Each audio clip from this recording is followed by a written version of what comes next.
안녕하세요. 오늘의 건강 정보를 전달해드릴 건강이입니다. 구독과 좋아요는 많은 도움이 됩니다. 혹시 올리브유 그냥 비싼 거 사면 좋은 줄 알고 계셨나요? 마트에 가면 엑스트라 버진 퓨어 라이트 냉압착 압착 올리브유까지 종류가 너무 많습니다. 그런데 여기서 잘못 고르면 건강하려고 산 올리브유가 그냥 비싼 식용유가 될 수도 있습니다. 심지어 좋은 올리브유를 샀더라도 보관을 잘못하면 산패가 빨라지고 향과 품질이 떨어질 수 있습니다. 오늘 영상에서는 올리브유가 왜 건강한 기름으로 불리는지, 그리고 좋은 올리브유를 고를 때 반드시 확인해야 할 기준을 알려드리겠습니다.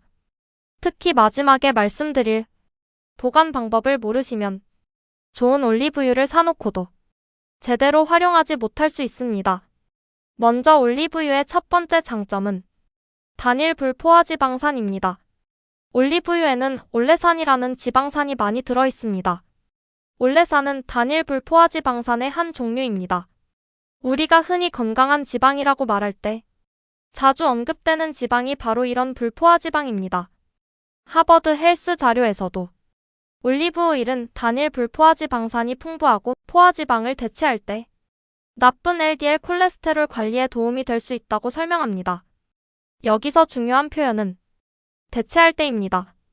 올리브유를 그냥 추가로 많이 먹는 것이 아니라 버터, 라드, 팜유, 쇼트닝처럼 포화지방이 많은 기름을 줄이고 그 자리에 올리브유를 사용하는 것이 핵심입니다. 예를 들어 빵에 버터를 듬뿍 바르던 습관을 줄이고 올리브유를 소량 찍어 먹는 방식, 고기를 구울 때 버터를 많이 쓰던 습관 대신 올리브유를 적당량 사용하는 방식, 드레싱을 만들 때 마요네즈나 크림 소스 대신 올리브유와 식초, 레몬즙을 활용하는 방식, 이렇게 바꾸는 것이 올리브유를 건강하게 활용하는 방법입니다.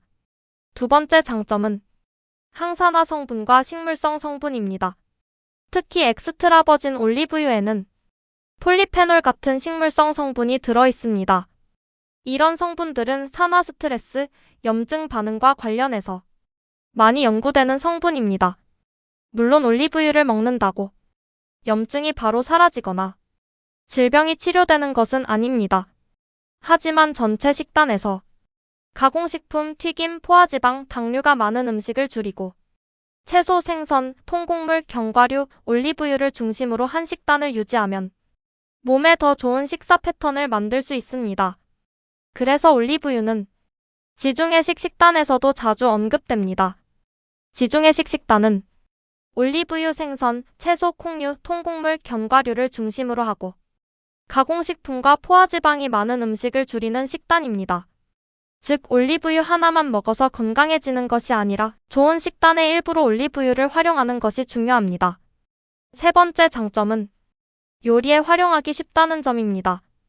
건강한 음식도 실제로 먹기 어려우면 오래가지 못합니다.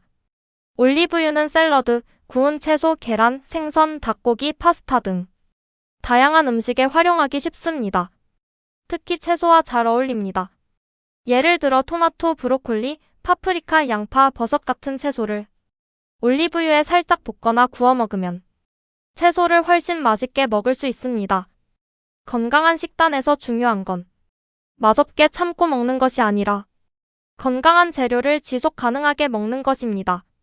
그런 면에서 올리브유는 채소 섭취를 늘리는 데도 도움이 될 수 있습니다.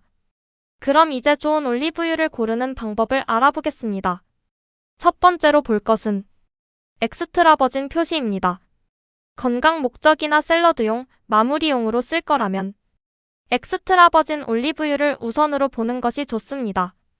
엑스트라 버진 올리브유는 정제 과정을 많이 거치지 않고 올리브를 물리적으로 압착해 얻은 기름입니다. 그래서 향과 풍미, 식물성 성분이 상대적으로 잘 남아있는 편입니다. 반면 퓨어 올리브유나 라이트 올리브유는 정제 올리브유가 섞인 제품인 경우가 많습니다. 맛과 향은 더 부드럽고 조리용으로 쓰기 편할 수 있지만 엑스트라 버진 특유의 풍미와 식물성 성분은 상대적으로 적을 수 있습니다. 그래서 용도에 따라 나누면 쉽습니다. 샐러드, 빵 완성 요리에 뿌리는 용도라면 엑스트라 버진 올리브유, 고온조리나 튀김처럼 풍미가 중요하지 않은 용도라면 굳이 비싼 엑스트라 버진을 많이 쓸 필요는 없습니다. 두 번째는 산도입니다. 엑스트라 버진 올리브유는 일반적으로 산도 0.8% 이하 기준을 봅니다. 산도가 낮다는 것은 올리브가 수확 후 비교적 잘 관리되고 가공 과정에서 품질이 잘 유지되었을 가능성을 보여주는 지표 중 하나입니다. 물론 산도 하나만으로 모든 품질을 판단할 수는 없습니다. 하지만 제품을 고를 때 산도 0.8% 이하, 가능하면 더 낮은 산도를 표시한 제품은 품질 관리 측면에서 참고할 수 있습니다. 세 번째는 수확일이나 제조일입니다. 올리브유는 와인처럼 오래될수록 무조건 좋아지는 식품이 아닙니다. 오히려 신선도가 중요합니다. 올리브유는 시간이 지나면서 산패될 수 있습니다. 산패가 되면 향이 불쾌해지고 맛이 기름지고 무거워지며 좋은 풍미와 품질이 떨어질 수 있습니다. 그래서 올리브유를 살 때는 가능하면 수확일, 제조일, 유통기한을 확인하는 것이 좋습니다. 특히 건강을 생각해서 엑스트라 버진 올리브유를 고른다면 얼마나 비싼가 보다 얼마나 신선한가가 더 중요할 수 있습니다. 네 번째는 병 색깔과 포장입니다. 올리브유는 빛, 열, 공기에 약합니다. 투명한 병에 오래 진열되어 있거나 햇빛이 드는 곳에 보관된 제품은 품질이 떨어질 가능성이 있습니다.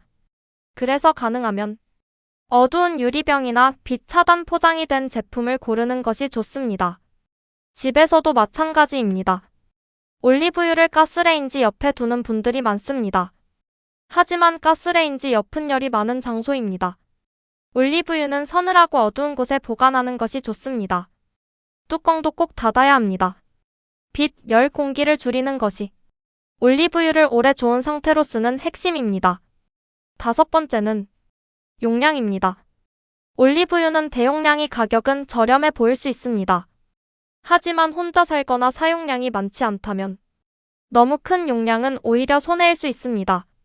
오래 두고 먹는 동안 산패될 가능성이 있기 때문입니다.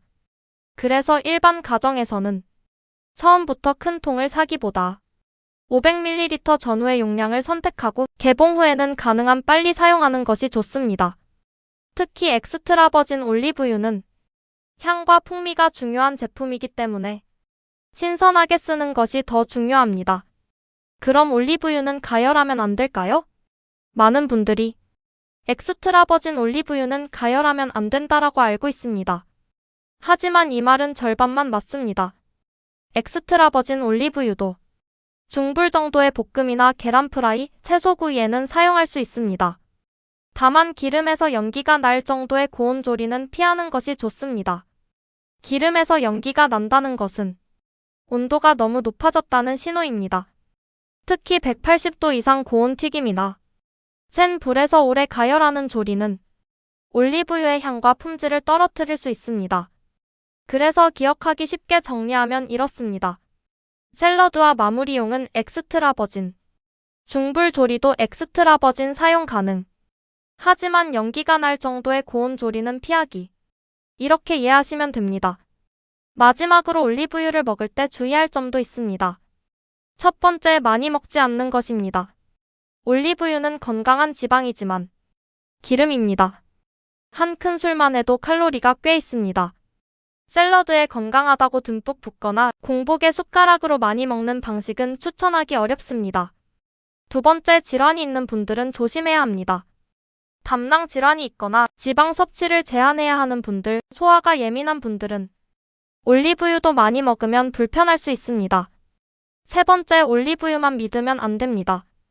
올리브유를 먹으면서 튀김, 과자, 단 음료, 가공식품을 계속 많이 먹으면 건강한 식단이라고 보기 어렵습니다. 올리브유는 건강한 식단을 도와주는 재료이지 나쁜 식습관을 모두 상쇄하는 마법의 기름은 아닙니다. 오늘 내용을 정리하겠습니다. 올리브유가 건강한 기름으로 불리는 이유는 단일 불포화지방산이 풍부하고 엑스트라 버진 올리브유에는 폴리페놀 같은 식물성 성분이 들어있으며 포화지방이 많은 기름을 대체할 때 더 좋은 식단을 만드는 데 도움이 될 수 있기 때문입니다. 좋은 올리브유를 고를 때는 첫째, 엑스트라 버진인지 확인하세요. 둘째, 산도 0.8% 이하인지 보세요. 셋째, 수확일이나 제조일이 최근인지 확인하세요. 넷째, 어두운 병이나 빛 차단 포장인지 보세요. 다섯째, 너무 큰 용량보다 내가 빠르게 사용할 수 있는 용량을 선택하세요. 그리고 보관은 빛, 열, 공기를 피하는 것이 핵심입니다. 올리브유는 좋은 기름이 맞습니다. 하지만 좋은 기름도 산패되면 좋은 기름이 아닙니다. 또 많이 먹는다고 더 건강해지는 것도 아닙니다. 정리하면 올리브유는 엑스트라 버진, 신선도, 어두운 병, 적당한 용량, 올바른 보관. 이 5가지를 기억하세요. 오늘 영상이 도움이 되셨다면 좋아요와 구독 부탁드립니다. 그리고 댓글로 올리브유는 신선도가 핵심입니다 라고 남겨주세요. 오늘도 건강한 하루 보내세요.